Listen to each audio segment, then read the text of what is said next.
மகாபாரதத்தோட முடிவுல பீமனால ஏற்பட்ட மோசமான காயங்களோட மரணத்துக்காக காத்துக்கிட்டு இருக்கிற துரியோதனனோட மனசுல இருந்த 3 கேள்விகளுக்கு கிருஷ்ணன் கூறிய பதில்கள் இதுதான்.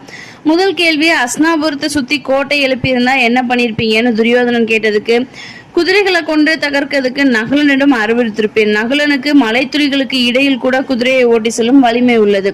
2வது கேள்வி, விதுரனை போர்ல ஈடுபட செஞ்சிருந்தா என்ன பண்ணிருப்பீங்க? விதுரனை போர்ல ஈடுபட செஞ்சிருந்தா கிருஷ்ணனான நானும் போர்ல ஈடுபட்டிருப்பேன். 3வது கேள்வி, துரோணரோட மரணத்துக்கு அப்புறமா அவரோட மகனான அஸ்வத்தாமனை தளபதி ஆக்காம விட்டது என்னோட தப்பா? அதற்கு கிருஷ்ணர் அஸ்வத்தாமனை தளபதியாக்கி இருந்தால் நான் யுதிஷ்டரின் கோபத்தை தூண்டி இருப்பேன். யுதிஷ்டரின் கோபத்தை பத்தி தனியாக சொல்லணும்னு தேவை கிடையாது. ஏன்னா அவர் ஒரு கோபப்பட்டு கண் பார்வை பார்த்தாருன்னா அவர் கண் முன்னாடி இருக்கிற எல்லாமே எரிஞ்சு பஸ்பமாயிரும். அந்த அளவுக்கு யுதிஷ்டருக்கு கோபம் வருமாமா. இந்த மாதிரிதான் போர்ல தோல்வி அடைஞ்சது நினைச்சு அதுக்கான காரணம் தேடிட்டு இருந்த துரியோதனனுக்கு கிருஷ்ணன் கூறிய பதில்கள் இவைதான்.